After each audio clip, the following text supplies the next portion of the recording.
ప్రభువైన యేసుక్రీస్తు నామమున అందరికీ శుభములు తెలుపుచు బైబిల్లోని బంగారు మాటలకి మిమ్మల్ని అందరినీ ప్రేమతో ఆహ్వానించున్నాను. వాక్యం చదువుకొని ధ్యానించుకుందాం. హెబ్రీలకు రాసిన పత్రిక 12వ అధ్యాయము మొదటి 2 వచనములు చదువుకుందాము. హెబ్రీ పత్రిక 12వ అధ్యాయము మొదటి 2 వచనములు. ఇంత గొప్ప సాక్షి సమూహము మేఘము వలె మనలను ఆవరించి ఉన్నందున మనము కూడా ప్రతి భారమును సులువుగా చిక్కుల పెట్టు పాపమును విడిచిపెట్టి విశ్వాసమునకు కర్తయు దానిని కొనసాగించువాడునైన యేసు వైపు చూచుచు మన ఎదుట ఉంచబడిన పందెములో ఓపికతో పరిగెత్తుదాం. ఆయన తన ఎదుట ఉంచబడిన ఆనందము కొరకై అవమానమును నిర్లక్ష్యపెట్టి సిలువను సహించి దేవుని సింహాసనము యొక్క కుడిపార్శ్వమున ఆసీనుడై ఉన్నాడు. ఈరోజు మనం తీసుకుంటున్నటువంటి బైబిల్లోని బంగారు మాట యేసు వైపు చూచుచు లేదా దేవుని చూచే కన్నులు. దేవుని చూచే కన్నులు నీవు నేను కలిగి ఉండాలి. ఎందుకంటే మనం అందరం ఒక మాటని తీసుకుంటాం, బైబిల్లోని బంగారు మాటగా చెప్పుకుంటాం. కనుక ఇక్కడైతే మనం చూసాము యేసు వైపు చూచుచు అని. అలాగే నీవు నేను కూడా దేవుని వైపు చూచే కన్నులు మనకు ఉండాలి.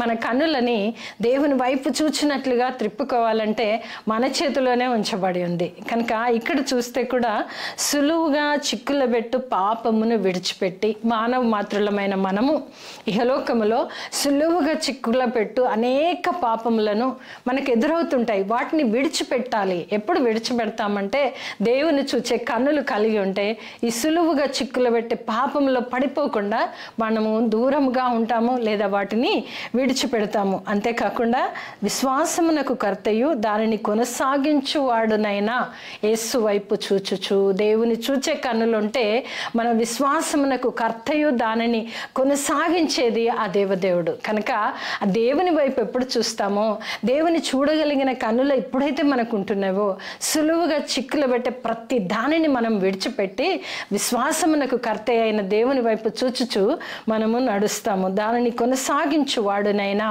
దాన్ని ఎల్లవేళలా కొనసాగించేది ఆ దేవదేవుడు. కనుక మన విశ్వాసానికి కర్త ఉన్నారు. ఆ విశ్వాసానికి కర్త అయిన దేవుని వైపు మన కన్నులు ఎప్పుడైతే చూస్తాయో ఆ సులువుగా చిక్కులు పెట్టే ప్రతి పాపము నుండి మనమే పారిపోతుంటాము. పాపం మన దగ్గరికి పరిగెత్తవచ్చు.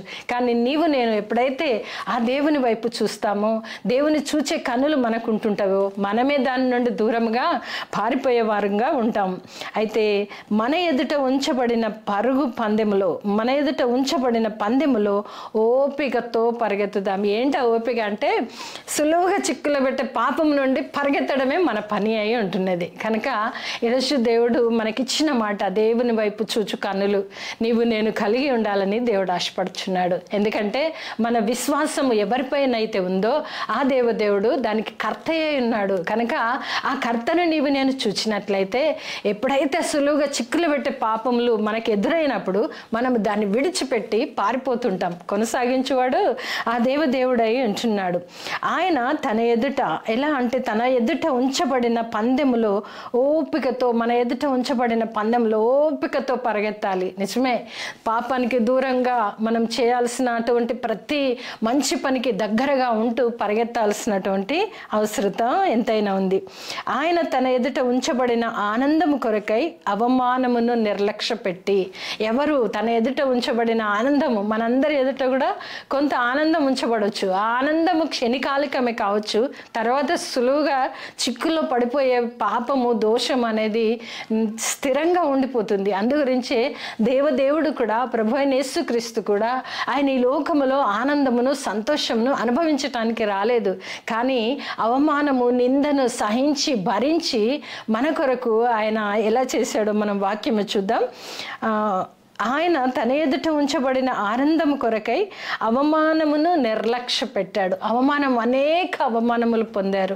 నా కొరకు, నీ కొరకు, మన ప్రభువైన యేసుక్రీస్తు ఈ లోకములో ఎంతగానో అవమాన పాలైనారు. అవమానము పొంది సిలువను సహించి, సిలువ శ్రమలు ఒక్కొక్కటిగా మనం చూసినట్లయితే భయంకరమైన పరిస్థితిని సహించి భరించాడు. ఎందుకోసం అంటే నిన్ను నన్ను ప్రేమించాడు. నీవు నేను యేసయ్యకు కావాలి. అందు గురించే ఆయన సమస్తమును సహించాడు, ఓపికతో సమస్తమును. ఆనందం కొరకు ఎదురు చూడలేదు, కానీ అవమానాన్ని సహించాడు, అవమానాన్ని భరించాడు. శిలువ మీద శ్రమలు సహించి ఏం చేశాడు అనంటే దేవుని యొక్క సింహాసనము యొక్క కుడిపార్శ్వమున ఆసీనుడై ఉన్నాడు. దేవుని కుడి పార్శ్వమున ఆయన సింహాసనమందు ఆసీనుడై ఉండే గొప్ప భాగ్యాన్ని దక్కించుకున్నాడు. నీకు నాకు కూడా అదే చెప్తున్నాడు.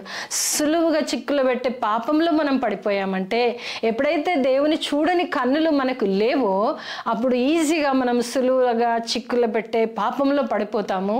యేసుక్రీస్తు ప్రభు అయితే సమస్తము సహించి భరించి ఆయన దేవుని కుడిపార్శ్వమున కూర్చొని ఉన్నాడు. నీవు నేను కూడా ఆయన దగ్గర కూర్చొని ఉండడానికి, ఆయనతో ఉండడానికి దేవుడు ఇష్టపడుతున్నాడు. కనుక ఈ సులువుగా చిక్కులు పెట్టే పాపాన్ని విడిచిపెట్టాలంటే మనము దేవుని చూచే కనులు కలిగి ఉంటే మంచి ఏది చెడు ఏది మనము తెలుసుకొని మనము పాపమునకు దూరముగా పారిపోతూ ఉంటాం. అది మనం ఈరోజు బైబిల్లోని బంగారు మాటగా దేవుణ్ణి చూచే కనులు మనం కలిగి ఉన్నామా లేదా? దేవుణ్ణి చూడని కనులు కలిగి ఉంటే సులువుగా చిక్కుల్లో పడిపోతాం. ఎప్పుడైతే దేవుణ్ణి చూచే కనులు కలిగి ఉంటామో ఆ సులువుగా చిక్కులు పెట్టే ప్రతి పాపము నుండి పారిపోతూ ఉంటాం, అనగా దేవునికి దగ్గర అవుతూ ఉంటాము. కనుక రెండు విషయాలని మనం చూస్తుంటున్నాం బైబిల్లోని బంగారు మాట. దేవుని చూచే కనులు నాకు కలిగి ఉన్నానా? నేను ఎలాంటివి చూస్తున్నాను? నేనేం చేస్తున్నాను?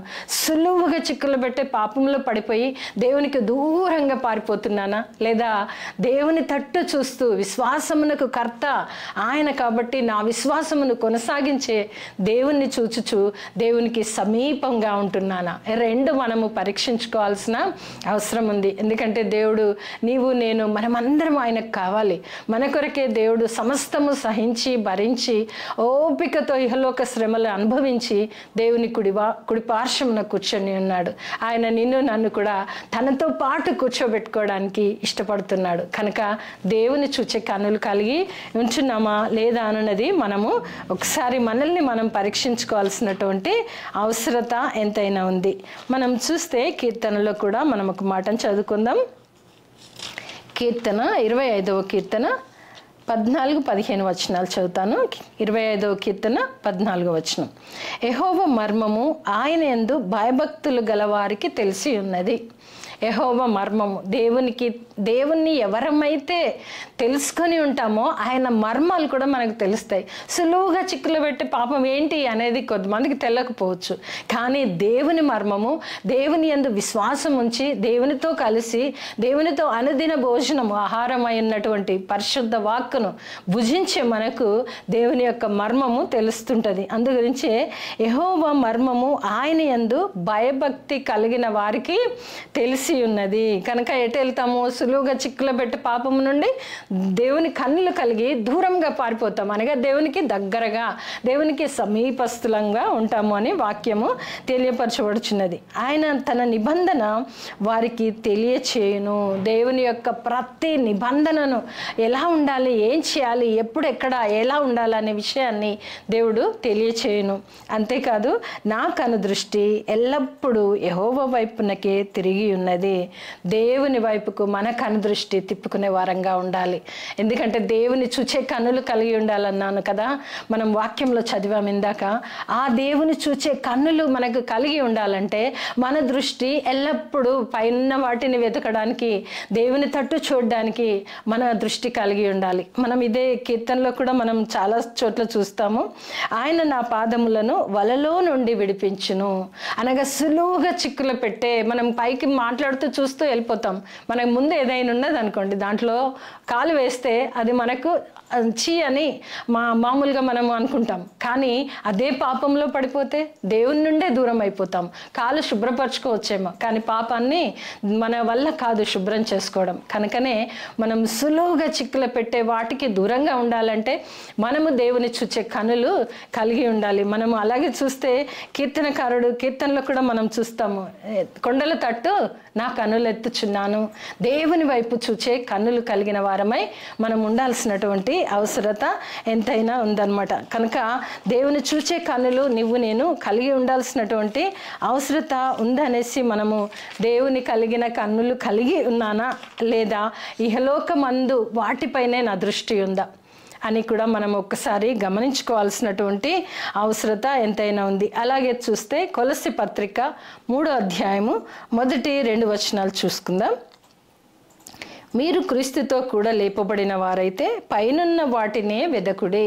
మనం క్రీస్తు ప్రియమైన బిడ్డలముగా మనం ఉన్నట్లయితే పైనున్న వాటినే వెతకాల. అనగా దేవుని తట్టే మన కన్నులు ఉండాల. మన యొక్క బైబిల్లోని బంగారు మాట దేవుని చూచే కన్నులు. అనగా దేవుడు మనకిస్తున్నటువంటి జీవాహారమైనటువంటి ఈ పరిశుద్ధ వాక్కుల పైన మన దృష్టి, మన కను దృష్టి ఉన్నప్పుడు దేవుడే మనకు బయలుపరుస్తానని కీర్తనాల్లో మనం చూసాం. కనుక మన దృష్టి ఎలా ఉండాలంటే పైనున్న వాటిని వెదకుడి. కానీ కిందున్నవన్నీ వెతుకుతాము, పైనున్నవి మర్చిపోతుంటాం.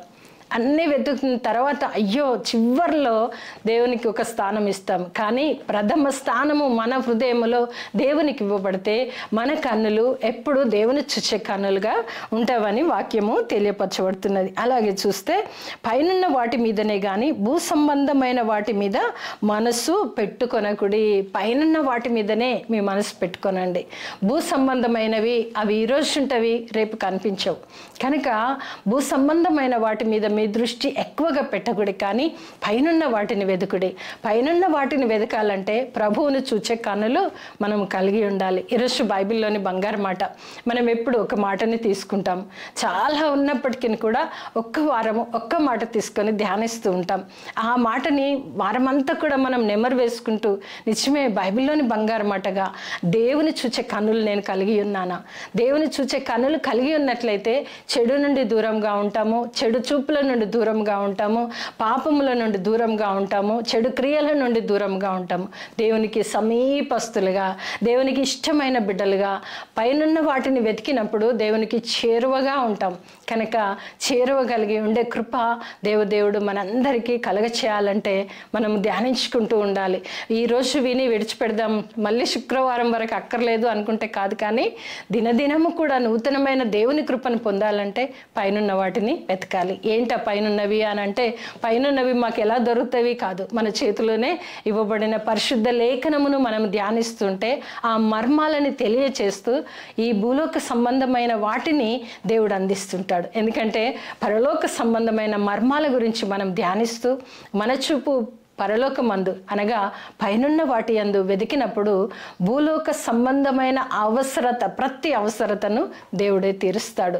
వీటి గురించి విచారించుకొని మనము పైనున్న వాటిని వెతకాల్సిన వాటిని లేదా దేవుని చూచే కన్నులు కలిగి ఉండకుండా ఉంటే ఈ భూలోక సంబంధమైనవి కూడా మన చేతికి వచ్చినట్టే వచ్చి పోవచ్చు.